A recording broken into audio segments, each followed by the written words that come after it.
Hello, Capricorn. Welcome to the Plaid Sheep Oracle. You have it's a very interesting, it's interesting reading. I think it's sort of being infused a little bit by some energy that I was being in today. I had a meeting with some people, and I really wanted to infuse it with some whimsy.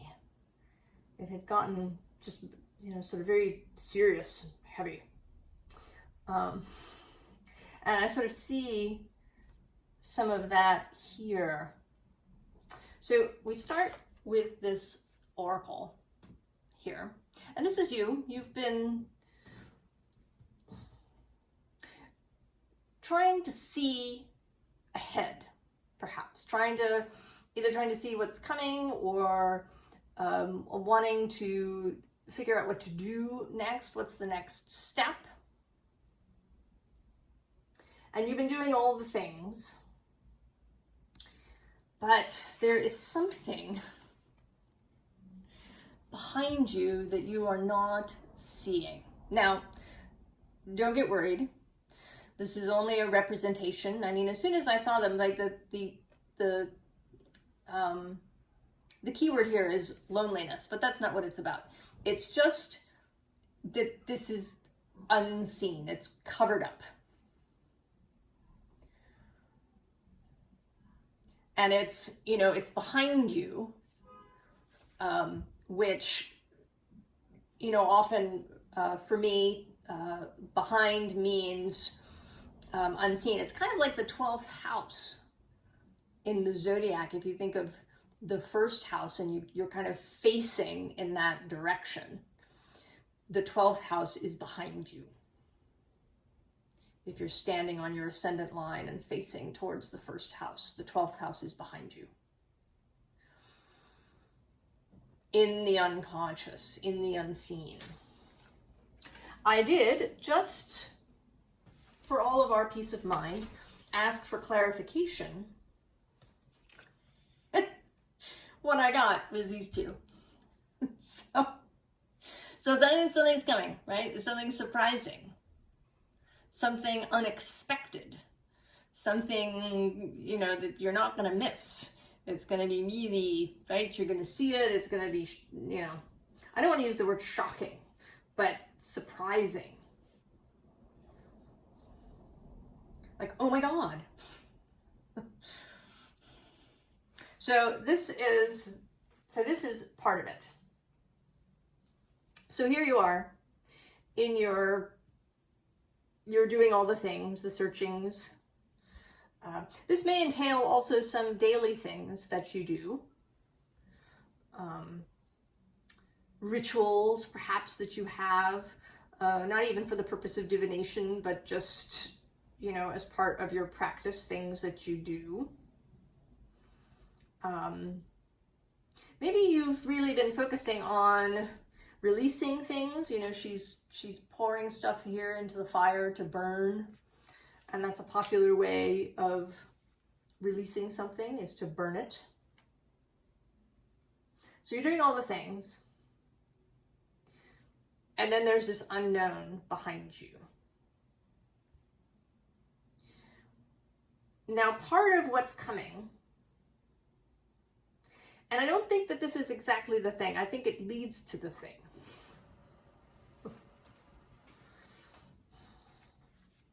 But someone is coming.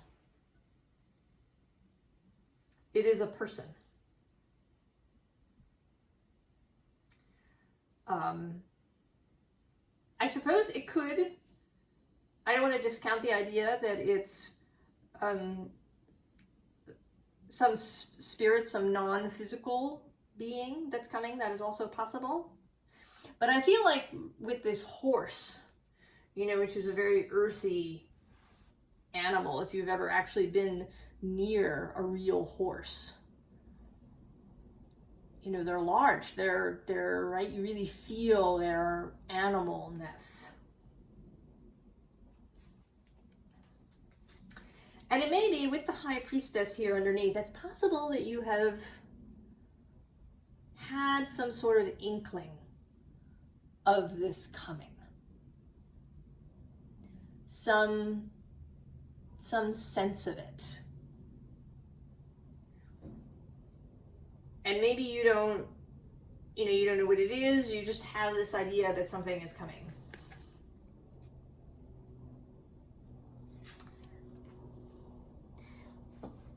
And it is going to be significant.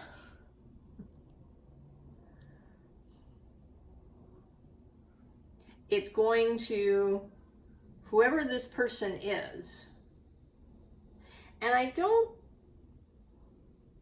know, we'll see as we go along. I may get a better feeling for them, but I actually don't think that they're necessarily somebody who will stay. They may just pass through your life, perhaps.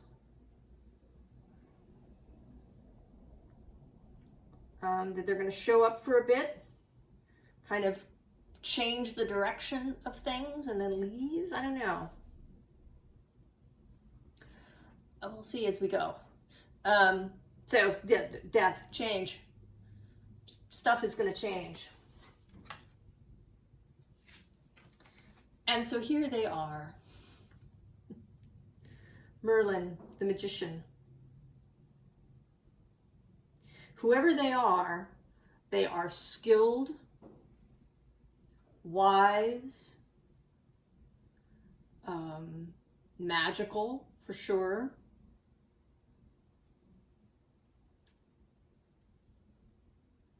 Right? They will be Merlin-like. Mystical, perhaps. And then we get this partnership card. So there will be a period of time, at least, when you are going to walk together. And I don't get the sense of a teaching relationship. I don't think that's what this is. I don't think, for example, that they're going to teach you how to do their magic. I think that you have your own magic that's yours. And they're not here to change any of that. They're here to bring their peace into the situation. Right? They don't want to take over.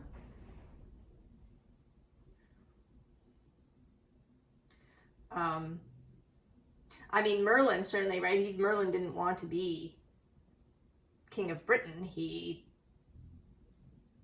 wanted to help Arthur.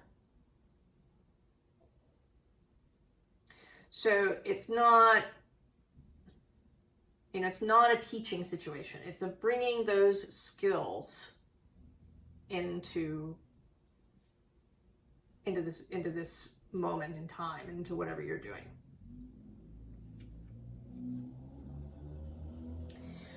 And here with the Seven of Stones healing, it may be that there is something about them, how they move through the world, how they approach difficulties and challenges, that's really going to open up something for you.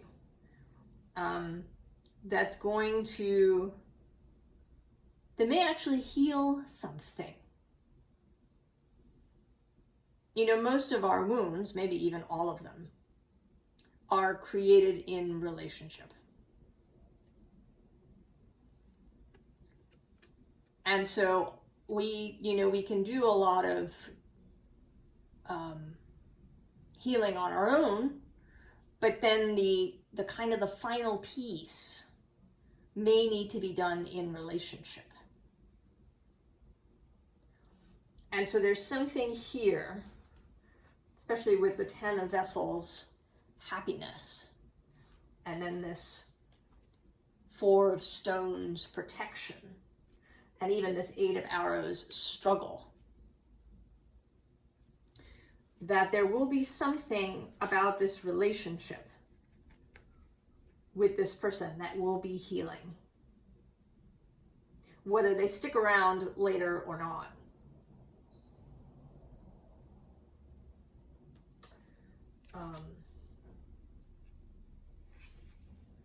Right here, this Nine of Arrows, dedication. That they may inspire you to a new dedication. You know, it's possible that you've begun to feel, you know, maybe a little bit of apathy or a little bit of boredom. And that their arrival is going to infuse you with a new sense of dedication. Here with this challenge, you know, this more like somebody challenging you to do your best, somebody inspiring you to do your best, challenging you to defend your own ideas.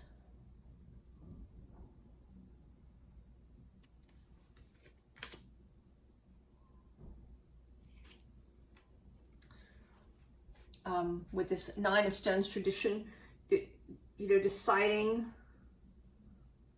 what it is that you want to keep, what traditions do you actually want to hang on to? Capricorn is associated with tradition, with the way things have been done, with ritual. But not all traditions need to be kept. You may want to make new traditions for yourself.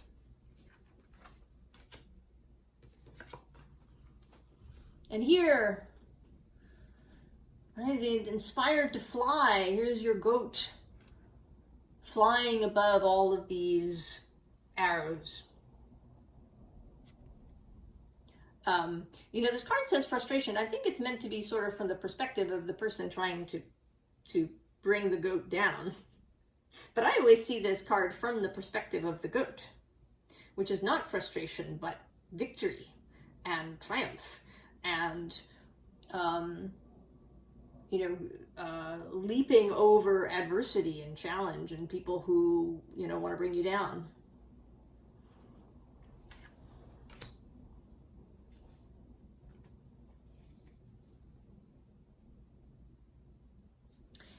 And here, this messenger of fire, this is this person again. And one of their qualities is this combination of youthfulness and wisdom.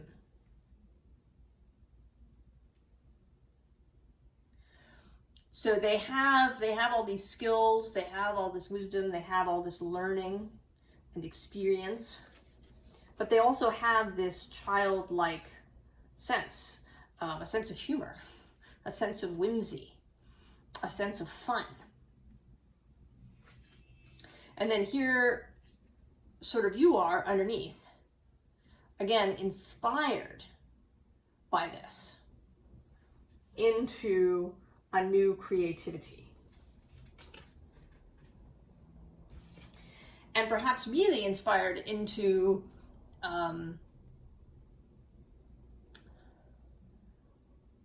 a spreading creativity, right? This gathering, all of these different beings coming to this water hole. That this partnership that you have with this person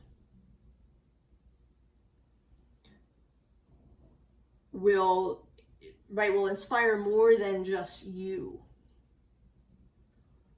Something else, right? Something will be created. Something about how you work together will inspire and draw others into it.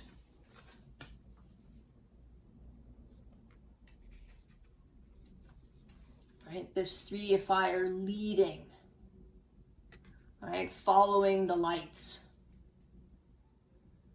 into unknown territory.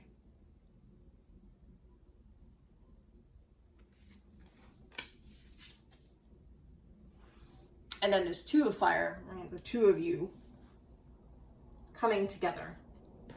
And then we actually have the Eight of Earth. So it's kind of, you know, this, right, this water hole. And then this, right, it's kind of a parched place, right? There's water here and there's little rivulets, but it looks a little parched. There's not a lot of greenery. And so through this Three of Fire, this Two of Fire, we reach this Eight of Earth, this kind of, this grove, this gathering place that is now fertile, right? There's trees for shade and lots of grass. And the water is still there.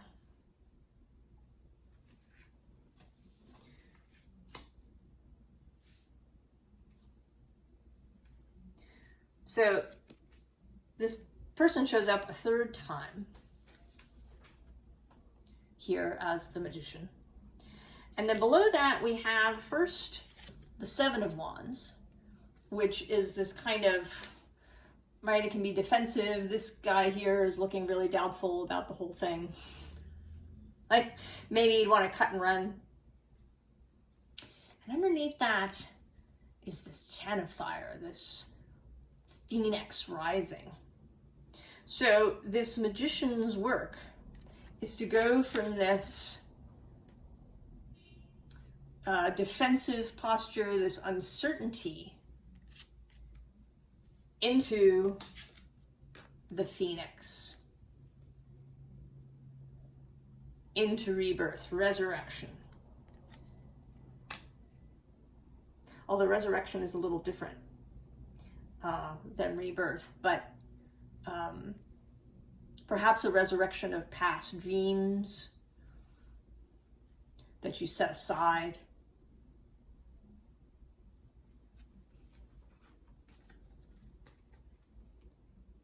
Perhaps he does, whoever this magician Merlin character is, perhaps they, right, part of this death business is in fact to bring something back to life. Because then we have you here showing up following your star in this Hermit card.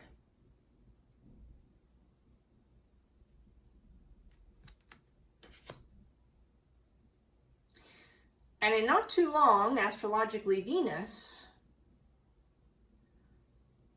kind of a planet about creativity and what we love and what we value, she's about to move into Virgo. She will move into Virgo in the second week of October.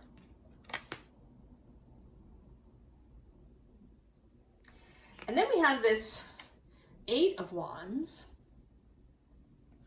right? This kind of chopping down of anything that we don't want, right? Choosing to keep the wands we want and choosing to take away what we don't. And there was a card hiding under this. When I pulled them out, they were stuck together. And it's the Wheel of Fortune. And here, most particularly as Fortuna, Roman goddess of fortune. Who? Pardon? That's a delivery. I'll be right back.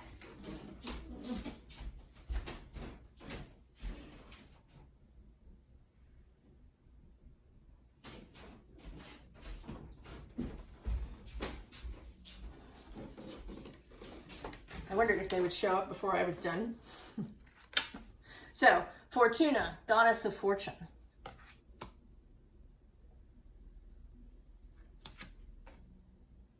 And then the Ace of Cups.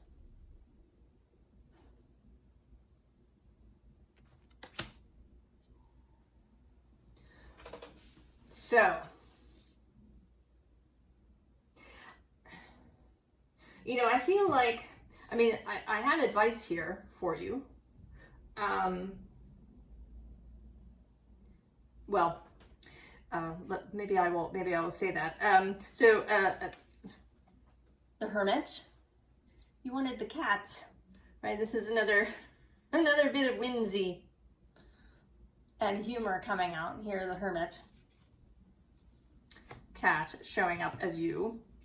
And then we have the Chariot, the Star, and the World.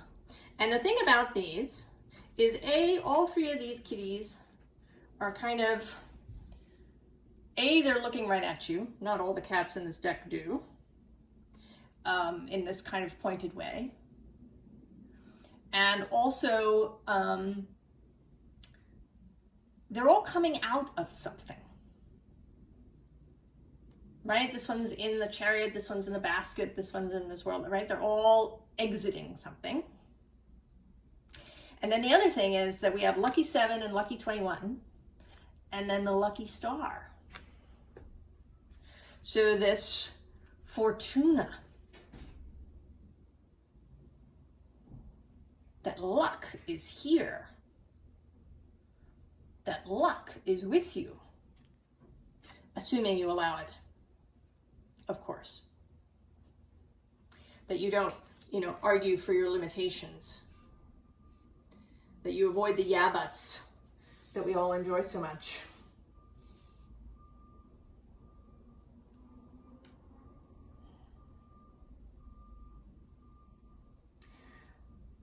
So I think, generally speaking, that there isn't anything, but it's not like there's something that you need to do, Capricorn.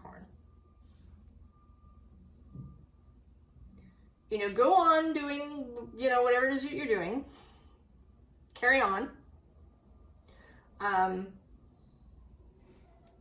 Be open, be ready when this becomes manifest. When this, both when this person arrives,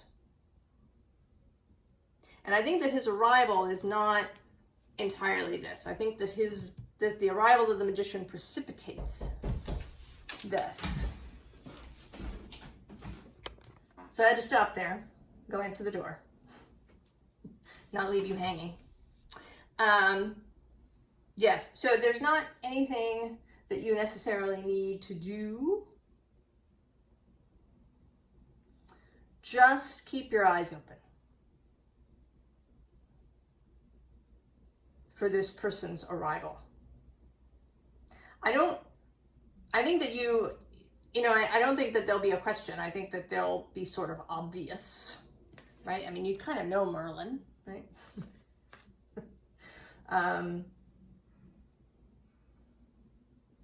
Right, their presence will be such that you will know them. And then, allow the partnership to proceed as it goes. And we'll see. We'll see what shows up in your readings after this. This might be the shortest reading I've done, but, right, there's, not, right, they're going to arrive, they're going to be great, they're going to inspire you to a bunch of stuff that feels really good. Others will be inspired as well. And part of what will arrive for you, and perhaps others, is all of this good luck. I think this would be really great, Capricorn, and I hope that this person shows up, you come back and tell us about it.